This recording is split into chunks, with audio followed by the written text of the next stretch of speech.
శ్రీమాత్రే నమః అండి అందరికీ. మరి మా ఇంట్లో మాఘ పౌర్ణమి ఎలా జరుపుకున్నామో చూద్దాం వచ్చేయండి. మనకి పౌర్ణమి గడియలు 5:53 వచ్చిన బ్రహ్మముహూర్తంలోనే లేవాలి. నేనైతే ఆలస్యం చేయకుండా పూజా మందిరం సర్దుకున్నాను. ఇలాంటి పర్వదినాల్లో నేను ఉదయాన్నే సర్దుకుంటాను. ఒక రోజు ముందరైతే సర్దను. అన్ని పనులు తెల్లవారుజాము నుంచి మొదలు పెడతాను. మాఘ పౌర్ణమి, కార్తీక పౌర్ణమి అని కాకుండా ప్రతి నెలలో వచ్చే ప్రతి పౌర్ణమికి నేను ఇంట్లో ఉన్న విగ్రహాలన్నిటికీ పంచామృతాలతో కానీ నీళ్లతో కానీ అభిషేకం చేసుకుంటాను. మనకి మాఘ పౌర్ణమి అత్యంత పర్వదినం కాబట్టి నేనైతే పంచామృతాలతో చేసుకున్నాను. శివయ్యకి, నందికి, సుబ్రహ్మణ్యేశ్వర స్వామికి, కామాక్షి అమ్మకి, గోమాతకి, వెంకటేశ్వర స్వామికి, లక్ష్మీదేవికి, ఆంజనేయ స్వామికి, కృష్ణుడికి, మా ఇంట్లో ఉన్న అన్ని విగ్రహాలకి ఆ తర్వాత మా పూజా మందిరం పూలతో అలంకరించేశాను. నాకైతే అలంకరణ అంటే చాలా ఇష్టం. తులసి మాలలు, పువ్వులు ఇవన్నీ నేను ఒకరోజు ముందరే తెచ్చేసుకుంటాను. పూజా సామాగ్రి అన్నీ నేను ఒకరోజు ముందర తెచ్చుకుంటా. సరే పౌర్ణమి కదా మనకి, అందుకని ఇంకా పిండి దీపాలు పెడదామని వెంకటేశ్వర స్వామికి చేసుకున్నాను. వెంకటేశ్వర వ్రతం కూడా చేసుకున్నాను మంచిదని. వెంకటేశ్వర స్వామి వ్రత కథలో 5 అధ్యాయాలు ఉంటాయి కదా, అవి చదువుకున్నాను.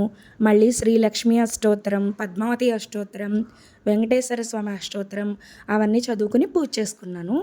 ఈ పిండి దీపాలు ఎలా కలుపుతారంటే వరిపిండి, అరటిపండు, ఆవు నెయ్యి, మళ్ళీ బెల్లం, ఆవు పాలు వేసి కలిపి పిండి దీపాలు వెలిగిస్తారు. ఒత్తులు మాత్రం 7 ఒత్తులు వేయాలి. వెంకటేశ్వర స్వామికి 7 సంఖ్య ఇష్టం కాబట్టి మనం పిండి దీపాలు 7 ఒత్తులు వేసి వెలిగించుకోవాలి. పౌర్ణమికి సత్యనారాయణ స్వామి ఫోటో కూడా పెట్టుకున్నాను. మాఘ ఆదివారం కాబట్టి సూర్యనారాయణమూర్తిని కూడా ఫోటో పెట్టుకున్నాను. సూర్యనారాయణమూర్తి అష్టోత్తరం, ఆదిత్య హృదయం చదువుకున్నాను. ఇంకా నాకు ఏ పర్వదినాలైనా ఏ పూజ స్పెషల్గా ఉన్నా కామాక్షి అమ్మని మాత్రం పెట్టుకుంటా ఫోటో. కామాక్షి అమ్మ మాత్రం నాకు ఉండాల్సిందే ఎదురుగా. చూడండి బుజ్జితల్లి ఎలా కూర్చుందో. లలితమ్మ జయంతి కదా, లలితమ్మ పుట్టినరోజు. ఇంకా లలితమ్మని కూడా మధ్యలో పెట్టేశాను చక్కగా.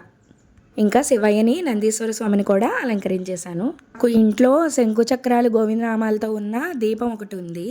మళ్ళీ కామాక్షి అమ్మ దీపం కూడా ఉంది. ఆ 2 కంపల్సరీ తప్పనిసరిగా వెలిగించుకుంటాను పర్వదినాల్లో.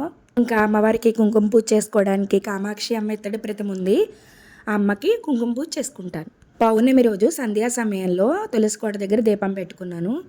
ప్రతిరోజు సంధ్యా సమయంలో తులసికోట దగ్గర మాత్రం తప్పనిసరిగా దీపం వెలిగిస్తాను. ఇదిగో మా ఇంట్లో రాధమ్మ, కృష్ణుడు కూడా ఉన్నారు. వాళ్ళ దగ్గర కూడా నేను కంపల్సరీ దీపం వెలిగిస్తాను. ఆ రోజు వెన్నొచ్చింది నవనీతం. చక్కగా కన్నయ్యకి, రాధమ్మకి నైవేద్యం పెట్టేశాము. అయితే ప్రత్యేకించి నేనే ఇంట్లో తయారు చేస్తాను. నేను నిన్న మర్చిపోయాను, కన్నయ్యకి కూడా తులసి మాల కొందాం అనుకున్నాను, మర్చిపోయాను. అయ్యో రాధమ్మకి, కృష్ణుడికి దండ లేదే అనుకుంటున్నాను.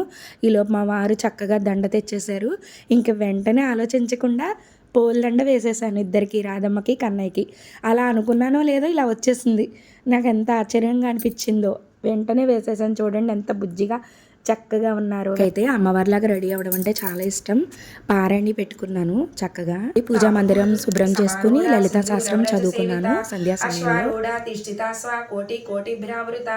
చక్రరాజ రథారూఢ సర్వాయుధ పరిష్కృత గై చక్ర రథారూఢ మంత్రిని పరిసేవిత కిరిచక్ర రథారూఢ దండనాద పురస్కృత జ్వాలామాలిని కాంక్షిప్త వహ్ని ప్రాకార మజ్జగ బండ సైన్య వజోజుక్త శక్తి విక్రమహర్షిత నిత్య పరాక్రమోటోప నిరీక్షణ వజోజుక్త బాలా విక్రమనందిత మంత్రిణ్యంబ విరచిత విధంగ వదతోషిత విశుక్ర ప్రాణహరణ వారహి వీర్యనందిత కామేశ్వర ముఖాలోక కల్పిత శ్రీ గణేశ్వర పంకజ కటాంత కటి పర్యంత మధ్య కోటస్వరూపిణి శక్తి కోటైక తాపన్న ఖడ్య దోభాగధారిణి మూల మంత్రాత్మిక మూల కోటత్రయ కళేబర. ఇంకా కనకదుర్గమ్మ తల్లికి, మళ్ళీ శ్రీరామచంద్రమూర్తి, సీతాదేవి, ఆంజనేయ స్వామికి, జగన్నాథ స్వామికి, నరసింహస్వామికి అందరికీ పూల అలంకరణ చేసుకున్నాను. మళ్ళీ సంధ్యా సమయంలో నాకు పూలదండ తెచ్చారు. మళ్ళీ లలితమ్మకి అలంకరించేశాను. అమ్మవారికి కుంకుమ పూజ చేస్తూ కనకధర స్తోత్రం చదువుకున్నాను. లక్ష్మీ అష్టోత్తరం కూడా పూజ చేసుకున్నాను. నేను ప్రతిరోజు 12 జ్యోతిర్లింగ స్తోత్రం, మళ్ళీ అష్టాదశ శక్తిపీఠ స్తోత్రం ఈ 2 మాత్రం చదువుకుంటాను పూజా మందిరంలో. ఉదయం సాయంత్రం 2 పూటలా చదువుకుంటా. నాకు ఇష్టమైన స్వామి ఆంజనేయ స్వామి. ఇది వెండి విగ్రహం మా ఫ్రెండ్స్ నాకు బహుకరణ చేశారు. ఆయన్ని కూడా సింధూరంతో అలంకరించేశాను. శివయ్యకి ఒక 6 నామాలు ఉంటాయి. ఆ నామాలతో పూజ చేసుకుంటే పూర్తి పూజ ఫలితం మనకు కలుగుతుంది. అది నేను ఒక వేరే వీడియో చేసి చెప్తాను మీకు. ఇంకా చంద్రుల్లో ఉన్న లలితమ్మని చూడడానికి మేము బయటకు వచ్చేసాము. చక్కగా పున్నమి చంద్రుడు మాకు సాక్షాత్కరించాడు. చూడండి ఎంత బాగున్నాడో. ఫస్ట్ మబ్బుల్లోకి వెళ్ళిపోయాడు. తర్వాత దండం పెట్టుకున్నాను లలితమ్మకి. ఒక్కసారి బయటికి రమ్మా, నైవేద్యం పెడతాను, క్షీరాన్నం చేశాను, తినేసి మళ్ళీ బజ్జుంది కానీ అంటే వెంటనే మబ్బుల్లో ఉన్న చందమామ మాకు కనిపించింది అమ్మవారి రూపంలో. ఇంకా చక్కగా అమ్మవారి కోసం చేసిన ఆవు పాలతో చేసిన క్షీరాన్నం నైవేద్యం పెట్టేశాను. రండి మా ఇంటి మాఘ పౌర్ణమి విశేషాలు. మరి మీ ఇంట్లో ఎలా జరుపుకున్నారో నాకు కామెంట్ రూపంలో చెప్పండి, సరేనా? సాయంత్రం కూడా గోమాతకి ఆహారం తినిపించొచ్చాము.